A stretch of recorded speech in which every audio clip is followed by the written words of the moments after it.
தமிழ்நாட்டினருக்கும் வணக்கம். இன்னைக்கு நம்ம வீடியோவில் Realme Buds 2 அன்பாக்சிங் மற்றும் ரிவ்யூ பத்தி தான் பார்க்க போறோம். நீங்க நம்ம சேனலுக்கு புதியவரா இருந்தா மறக்காம கீழே சப்ஸ்கிரைப் பட்டன் பிரஸ் பண்ணிக்கோங்க.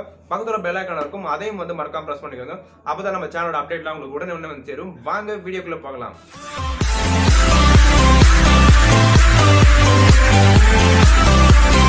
இதுதான் பார்த்தீங்கன்னா Realme Buds 2 பாக்ஸுக்குள்ள வந்து பார்த்தீங்கன்னா நமக்கான இயர்ஃபோன் வந்து கொடுத்துருக்காங்க. ஒரு yellow black காம்பினேஷனில் வந்து கொடுத்துருக்காங்க. பார்க்கவே வந்து கொஞ்சம் நல்லாவே வந்து இருக்கு. இந்த இயர்ஃபோனை வந்து நம்ம வெளியே எடுத்துக்கலாம். இதில் வந்து பார்த்தீங்கன்னா நம்மளுக்கு வந்து 3 பட்டன் மைக்கும் வந்து கொடுத்துருக்காங்க. இதோட குவாலிட்டியும் வந்து நல்லாவே வந்து இருக்கு. இதில் வந்து பார்த்தீங்கன்னா நம்மளுக்கு கீழே ஒரு சின்ன பாக்ஸ் வந்து கொடுத்துருக்காங்க. அந்த பாக்ஸ் ஓப்பன் பண்ணோம்னா நம்மளுக்கு வந்து எக்ஸ்ட்ரா ஏர் டிப்ஸ் வந்து கொடுத்துருக்காங்க. இது எல்லா இயர்ஃபோன்லையும் வந்து கொடுக்குறது தான். அதுக்கப்புறம் வந்து பார்த்தீங்கன்னா நம்மளுக்கு ஒரு யூசர் மேனுவலும் வந்து கொடுத்துருக்காங்க. இதை வேணும்னா வந்து படிச்சுக்கோங்க. இதில் வந்து பார்த்தீங்கன்னா நமக்கு 11.2 mm ஒரு பேஸ் பூஸ்ட் டிரைவர் வந்து கொடுத்துருக்காங்க. அதனால் பேஸ் சாங்லாம் ரொம்பவே வந்து சூப்பராக இருக்குது. அது மட்டும் இல்லாமல் வோக்கல் சாங்கும் நல்ல அவுட்புட்டை வந்து கொடுக்குது. இதில் வந்து கேபிள் ஆர்கனைசர் வந்து கொடுத்துருக்காங்க. நம்ம கேபிள் வந்து ஈஸியாக கேரி பண்ணிட்டு போகிறதுக்காக. அதில் வந்து ரியல்மின்னு மென்ஷன் பண்ணியிருக்காங்க. இந்த இயர்ஃபோனில் வந்து மேக்னெட்டிக் வந்து கொடுத்துருக்காங்க. ஆனால் அது எதுக்கு கொடுத்துருக்காங்கன்னா வந்து தெரியல. நம்மளுக்கு மேக்னெட்டிக் கண்ட்ரோல்லாம் வந்து இங்கே எதுவுமே வந்து கிடையாது. சும்மா தான் வந்து கொடுத்துருக்காங்க. ஜஸ்ட் நம்ம ஒட்டி தான் வச்சுக்க முடியும். இந்த இயர்ஃபோனில் பாசிட்டிவ் நெகட்டிவ் வந்து பார்த்தீங்கன்னா இதில் பாசிட்டிவான விஷயத்தை பற்றி நம்ம ஃபர்ஸ்ட் பார்க்கலாம். இதில் பாசிட்டிவான விஷயம் வந்து பார்த்தீங்கன்னா நம்மளுக்கு வந்து டேங்கிள் ஃப்ரீ ஒயர் வந்து கொடுத்துருக்காங்க. ஆனால் நம்ம எவ்வளோ தான் கசக்கி போட்டாலும் திரும்பவும் வந்து ஈஸியாக வந்து நம்ம எடுத்துடலாம். இதில் வந்து பார்த்தீங்கன்னா நம்மளுக்கு வந்து இந்த ஒயரோட குவாலிட்டி வந்து ரொம்பவே வந்து நல்லா பண்ணியிருக்காங்க. நல்லாவே வந்து சாலிடாக வந்து இருக்குது இந்த ஒயரோட குவாலிட்டி. இதுக்கப்புறம் வந்து நம்ம பார்த்தீங்கன்னா ஒரு 3 பட்டன் மைக் வந்து கொடுத்துருக்காங்க. இந்த மைக்கோட குவாலிட்டியும் வந்து நம்ம நல்லாவே இருக்கு. நீங்க வந்து கண்டிப்பா பேஸ் லவரா இருந்தா உங்களுக்கு வந்து இந்த இயர்ஃபோன் வந்து கண்டிப்பா வந்து பிடிக்கிறதுக்கான வாய்ப்பு இருக்கு. ஏன்னா அந்த அளவுக்கு வந்து பேஸ் வந்து ரொம்பவே சூப்பரா பண்ணிருக்காங்க.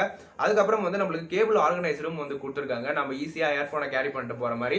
இதுல வந்து நெகட்டிவான விஷயம் வந்து அந்த அளவுக்கு வந்து சொல்ல முடியல. இருந்தாலும் வந்து ஒரு சில நெகட்டிவான விஷயம் இருக்கு. அதுவும் வந்து நான் சொல்றேன். இதுல வந்து நாய்ஸ் கேன்சலேஷன் வந்து பாத்தீங்கன்னா அந்த அளவுக்கு வந்து நாய்ஸ் கேன்சலேஷன் இருக்கிற மாதிரி எனக்கு வந்து தெரியல. அதுக்கப்புறம் இந்த ஜாக்ல வந்து பாத்தீங்கன்னா நம்மளுக்கு வந்து எல் ஷேப் ஜாக் வந்து கொடுக்கல, ஸ்ட்ரெயிட் ஜாக் தான் வந்து கொடுத்துருக்காங்க. அதனால நம்மளுக்கு வந்து நம்ம போனை ஏதோ வீடியோஸா பார்க்கும்போது வந்து பாத்தீங்கன்னா கையில வந்து இந்த ஒயர் வந்து டிஸ்டர்பன்ஸ் ஆகிறதுக்கான வாய்ப்புகள் வந்து இருக்கு. அதுக்கப்புறம் வந்து பாத்தீங்கன்னா நம்மளுக்கு வந்து இதுல கோல்டு பிளேட்டட் ஜாக்கும் வந்து கொடுக்கல, நார்மல் ஜாக் தான் வந்து கொடுத்துருக்காங்க. அதனால வந்து ரஸ்டட் ஆகிறதுக்கான வாய்ப்புகள் வந்து இருக்கு. நம்ம மழையில அது இன்னும் போடுறது இல்லை, ஆனா தண்ணி பட்டு ரஸ்டட் ஆகிறதுக்கான வாய்ப்பு இருக்கு. நம்ம கோல்டு பிளேட்டட் ஜாக்கா இருந்தா அந்த அளவுக்கு வந்து வாய்ப்பு கிடையாது. ஓகே ஃப்ரெண்ட்ஸ், இந்த இயர்ஃபோனோட பாசிட்டிவ் நெகட்டிவ் எல்லாத்தையுமே வந்து நம்ம கிளியரா வந்து பார்த்தாச்சு. ஃபைனலா இதோட பிரைஸ்னு வந்து பார்த்தீங்கன்னா இதோட பிரைஸ் வந்து 600 ரூபாய்க்கு வந்து சேல் பண்றாங்க. ஆனா இதுலயே வந்து ஆரஞ்சு கலர் வந்து பாத்தீங்கன்னா நம்மளுக்கு வந்து 500 ரூபாய்க்கு தான் வந்து சேல் பண்றாங்க. அது ஏன்னு வந்து தெரியல. கலர் டிஃபரன்ஸ் படி வந்து பாத்தீங்கன்னா ஒரு 100 ரூபா வந்து கம்மி பண்றாங்க ஆரஞ்சு கலர்ல. ஆரஞ்சு கலர் வந்து பாத்தீங்கன்னா அந்த அளவுக்கு வந்து நல்லா இல்ல. இது வந்து ஒரு yellow black காம்பினேஷன் ரொம்பவே வந்து நல்லா இருக்கு. இந்த இயர்ஃபோனை நீங்க வாங்கினா டிஸ்கிரிப்ஷன்ல லிங்க் கொடுத்துருக்கேன், கிளிக் பண்ணி பை பண்ணிக்கோங்க. இந்த வீடியோ பிடிச்சிருந்தா மறக்காம லைக் பட்டனை பிரஸ் பண்ணுங்க. இந்த வீடியோ எப்படின்னு சொல்லிட்டு மறக்காம கீழே கமெண்ட் பண்ணுங்க. இந்த வீடியோ உங்க ஃப்ரெண்ட்ஸுக்கும் வந்து ஷேர் பண்ணுங்க. மீண்டும் உங்களை அடுத்த வீடியோவில் சந்திக்கும் வரை காத்திருங்கள். நன்றி, வணக்கம்.